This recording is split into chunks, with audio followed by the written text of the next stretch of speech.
Welcome to War Bios, the podcast that delves into the intricacies of military history's most pivotal battles. Today, we're going to explore one of the most fascinating and lesser-known conflicts of the ancient world, the Battle of Lake Trasimene, fought in 217 BC. This battle was a masterclass in tactical innovation, showcasing the genius of Hannibal, one of history's greatest military minds, as he outmaneuvered and defeated a vastly superior Roman force. The war began in 218 BC, when Hannibal, the young and ambitious Carthaginian general, marched his army from Spain into Italy, intent on challenging Roman dominance. This bold move was sparked by Rome's interference in Carthage's Spanish territories and its support for Hannibal's arch-nemesis, the city of Saguntum. As we immerse ourselves in the world of ancient warfare, it's essential to appreciate the complexities of the time. The Mediterranean was a hotbed of rival city-states, kingdoms, and empires, each vying for power and resources. Carthage, with its extensive trade networks and formidable military, was a rising star in this arena. Rome, however, was the established powerhouse, having recently unified Italy under its rule. Hannibal's march into Italy was a logistical nightmare. He had to navigate treacherous mountain passes, cross raging rivers, and overcome the hostility of local tribes. The Alps, with their snow-capped peaks and icy slopes, were a formidable barrier that would test the mettle of even the most seasoned warriors. Yet, Hannibal persevered, driven by his strategic vision of weakening Rome by defeating its allies in Italy and eventually marching on the city itself. His army, comprising Numidian cavalry, Spanish infantry, and war elephants, was a formidable force honed from years of campaigning in Spain. The Numidians, with their lightning-fast horses and expert archery skills, were the perfect reconnaissance troops, providing Hannibal with vital intelligence on the Roman army's movements. The Spanish infantry, seasoned veterans of countless battles, formed the backbone of Hannibal's army, while the war elephants, with their imposing size and strength, were the ultimate game-changers on the battlefield. As Hannibal descended into the Italian peninsula, the Romans, confident in their military superiority, dispatched two consular armies to confront him. The first, led by Publius Cornelius Scipio, was defeated at the Battle of the Ticinus River, a skirmish that showcased Hannibal's tactical genius and set the tone for the rest of the war. The second Roman army, commanded by Tiberius Sempronius Longus, was tasked with stopping Hannibal's advance into central Italy. Meanwhile, Hannibal continued his march southwards, leaving a trail of defeated Roman allies in his wake. He understood that to win the war, he had to control the countryside, where the bulk of Rome's manpower and resources lay. By doing so, he would force the Romans to divert their attention from their overseas territories and focus on defending their homeland. In the spring of 217 BC, Hannibal's army arrived at the shores of Lake Trasimene, a vast, shallow lake in central Italy. The lake's surrounding terrain was perfect for an ambush. Steep hills, dense forests, and narrow defiles funneled any approaching army into kill zones, where they could be easily picked off by Hannibal's cavalry and infantry. As the Roman consular army, led by Flaminius, approached Lake Trasimene, Hannibal saw his chance. He had been tracking the Romans for days, studying their movements and waiting for the perfect moment to strike. That moment arrived on a foggy morning in June 217 BC. When the Roman army, blinded by the mist and confident in their own strength, marched into the trap set by Hannibal. The Battle of Lake Trasimene was about to become a textbook example of how to defeat a superior enemy through clever use of terrain, deception, and speed.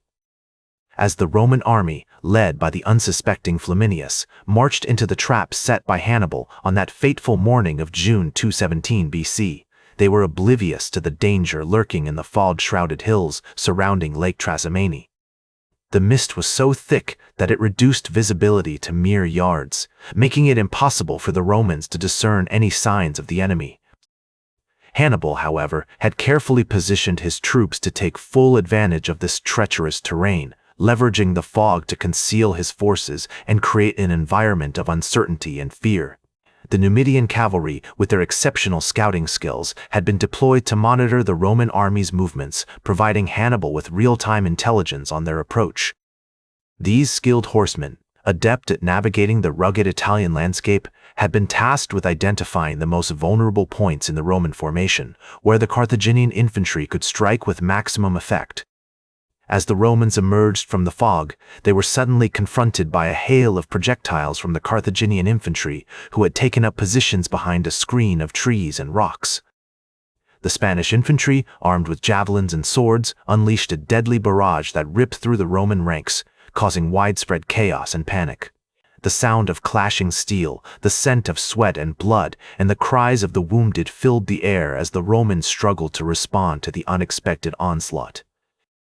Meanwhile, Hannibal's war elephants, positioned on the flanks, began to move forward, their massive bodies crashing through the underbrush as they closed in on the Roman army. The ground shook beneath their feet as they advanced, striking fear into the hearts of the Roman soldiers. The elephants' tusks gleamed menacingly in the faint light, and their trumpeting cries echoed through the fog, adding to the sense of confusion and terror that gripped the Roman army. As the Romans stumbled and fell, Hannibal's cavalry, led by the Numidian commander Massinissa, launched a series of lightning-fast charges against the Roman flanks. The Numidians, with their incredible horsemanship, were able to navigate the treacherous terrain with ease, striking at the Roman army from unexpected angles and exploiting the gaps in their formation. The Carthaginian horsemen, armed with javelins and swords, cut down the Roman soldiers with ruthless efficiency, taking advantage of the chaos and disorder that had descended upon the battlefield. The Roman army, weighed down by their heavy armor and hindered by the fog, was unable to respond effectively to these rapid and unpredictable attacks. Their usual tactic of forming a tight testudo, or tortoise formation, to protect themselves from enemy projectiles was rendered useless by the Carthaginian cavalry's hit-and-run tactics. As the Romans stumbled and fell, Hannibal's infantry moved in for the kill, cutting down the disorganized and demoralized Roman soldiers with ruthless efficiency. According to Polybius, the Greek historian who chronicled this battle, the Romans were like men blindfolded, unable to see what was happening around them, and were cut down without being able to defend themselves. This vivid description captures the essence of the chaos and confusion that characterized the Battle of Lake Trasimene, as the Roman army was torn apart by Hannibal's clever tactics and the treacherous terrain. The Carthaginian general had carefully studied the lay of the land, using his knowledge of the Italian countryside to outmaneuver and outflank his opponents. As the Roman army crumbled beneath the relentless Carthaginian assault, Hannibal's forces emerged victorious from the treacherous fog that had shrouded Lake Trasimene.